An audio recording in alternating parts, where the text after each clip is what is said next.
Hello dear friends, and welcome to Quantum Wargaming channel. Google just made an announcement about the introduction of a new quantum computing chip, Willow. In the announcement they stated that they've been able to solve a problem that existed in quantum computing for over 30 years. Also, this Willow chip in 5 minutes can perform a task that for conventional classical computer would take 10 septillion years to do. 10 septillion. That sounds like a long time. This news created an explosion in the internet, in media, and in the investment community. Now, the latest development from Google that it describes as a state-of-the-art quantum computer chip. The company claims Willow leapfrogs over the supercomputers. Alphabet shares are higher after announcing a quantum computing breakthrough, unveiling its new chip, Willow, which can perform a milestone computing in just 5 minutes' time that would take a classic supercomputer longer than the history of the universe. How do they know if it's longer than the history of the universe? Willow, the chip, performed a standard test in under 5 minutes, whereas today's fastest supercomputers would have completed it in billions of years. Shortly after the announcement, quantum computing stocks shot through the roof. The valuation of some quantum computing companies increased up to 10 times. So, is Willow a hype or an exciting reality? And can this new introduction from Google justify this new quantum computing stock valuation? The answer to this question, like many other questions related to the application of quantum computing technology, lays at the intersection of business strategy and quantum computing technology. Jumping ahead, I can tell you that in my view, this announcement is a lot closer to the exciting reality and there is very, very little hype in it. So let's unravel.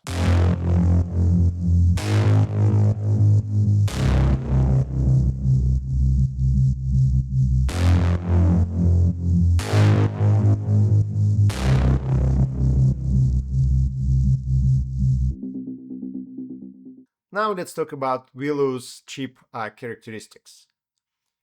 Willow has 105 qubits, which is more than 53 qubits that Sycamore, Google's prior chip, had. However, we all know that last year IBM announced the Heron chip, which has 133 qubits, and also they introduced the Condor chip, which has more than 1,000 qubits. Also, Atom Computing developed a system with more than 1,000 neutral atom-based qubits. The second characteristic is accuracy.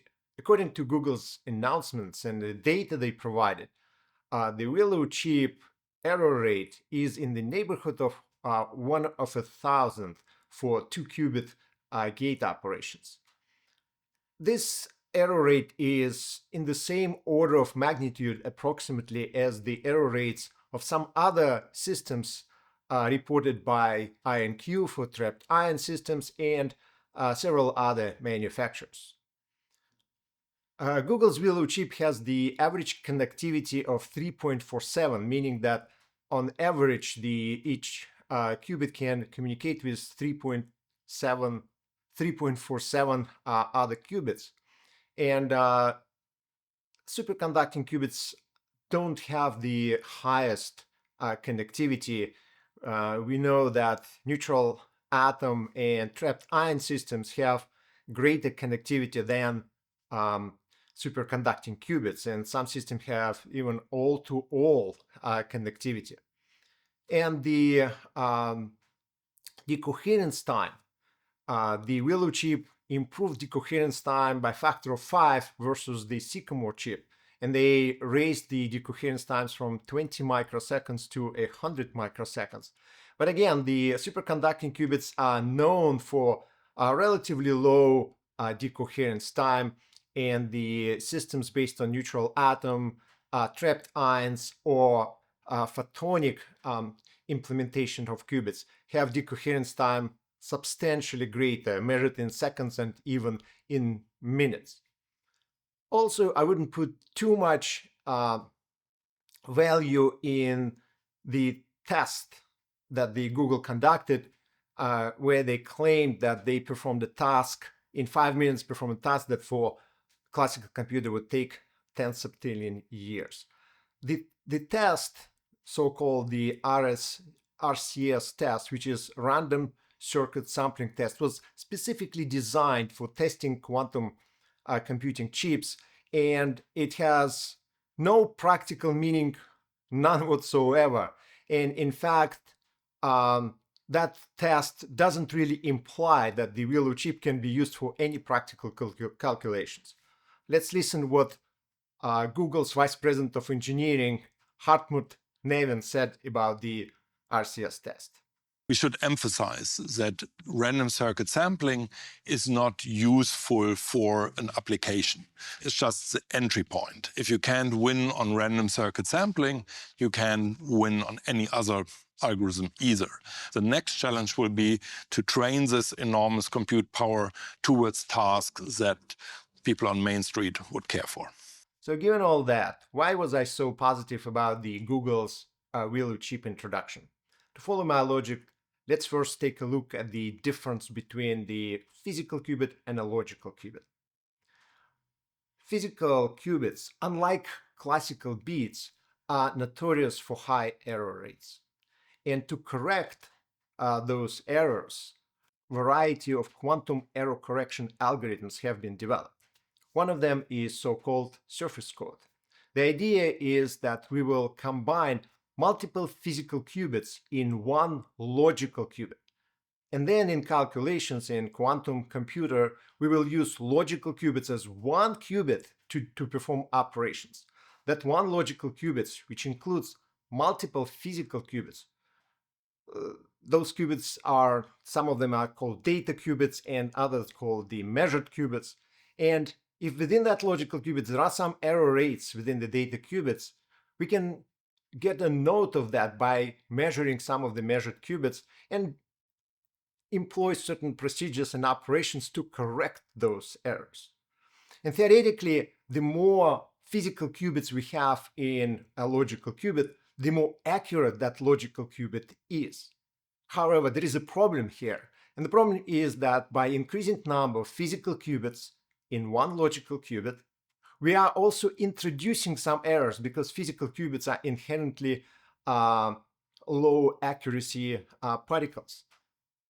So the error rates in the physical qubits has to be below a certain threshold in order for logical qubit to reduce the overall error for the system. The key breakthrough of Google's announcement was the practical experimental demonstration that by increasing of number of physical qubits in one logical qubit, Google can reduce the overall error rate. Until that announcement, that was mostly a theoretical concept, and Google for the first time being able to practically on an actual physical chip experimentally to prove and demonstrate that they can reduce error rates by increasing number of physical qubits in one logical qubit. And that experimental demonstration of the reduction of error rates with increasing size of the logical qubit is the 30-year problem that Google mentioned in the announcement that they've been able to solve for the first time. And now let's get back to the practical meaning of the Google's Willow chip. The quantum computing stocks and the value of quantum computing market is driven primarily by three factors. The first one is certainty. How certain are we that we can eventually build quantum computer? Obviously, the higher the certainty of that, the greater the value of the quantum computing market presently. The second one is timing. How soon can we demonstrate a practical, fault-tolerant quantum computer that can be used to solve real problems existed in different industries and in different fields? And the last one is, what is the future value of quantum computing?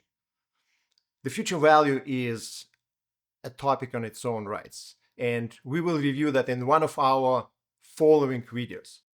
First, let's consider certainty.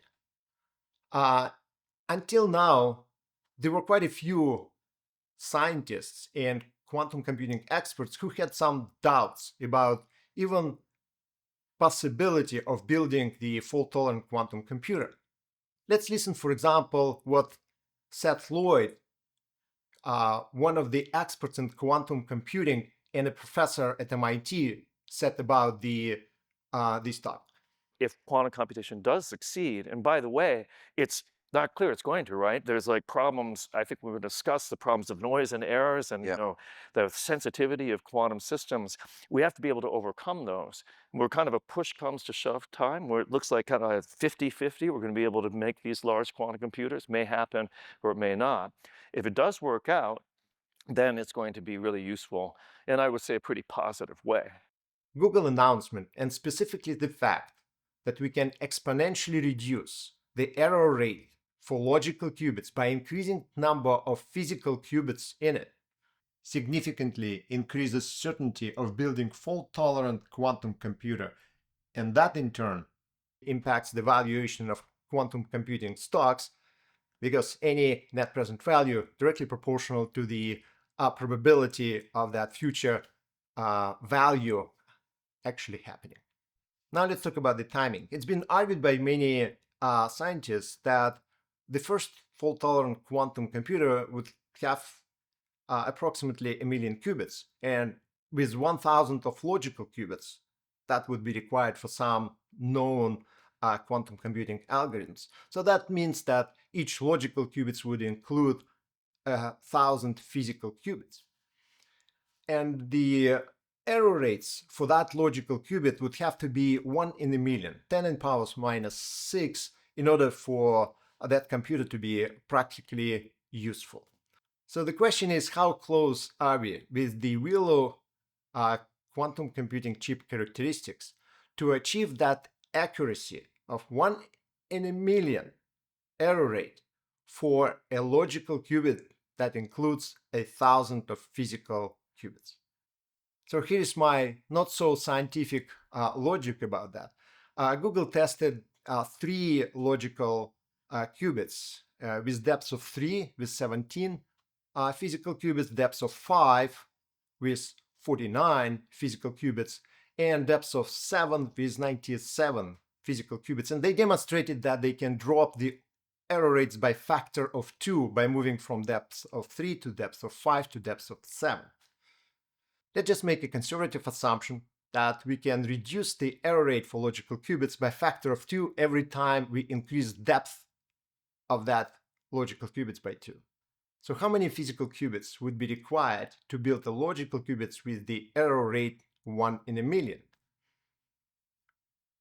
1 in a million, that means we need to improve the accuracy by 1,000 times versus the current reported accuracy of 2-qubit gate operations of 1 in 1,000. 1,000 times, that's approximately 2 in power of 10. So we would need to increase the depth of the surface code by 210 times to get to the accuracy of the logical qubit of 1 in a million. So from depth of 5, we are moving to depth of 25. The logical qubit depth of 25 would have 1,249 physical qubits, which is higher than 1,000, but we are pretty close. So the Google announcements also suggested that we are not that far away in terms of the qualities and characteristics of the physical qubits to achieve the required accuracy for the logical qubit. The only problem is, can we build system with a large number of qubits and keep their performance at the same level? Obviously, that's not an easy task, but again, we can see the light at the end of the tunnel. And now a quick summary.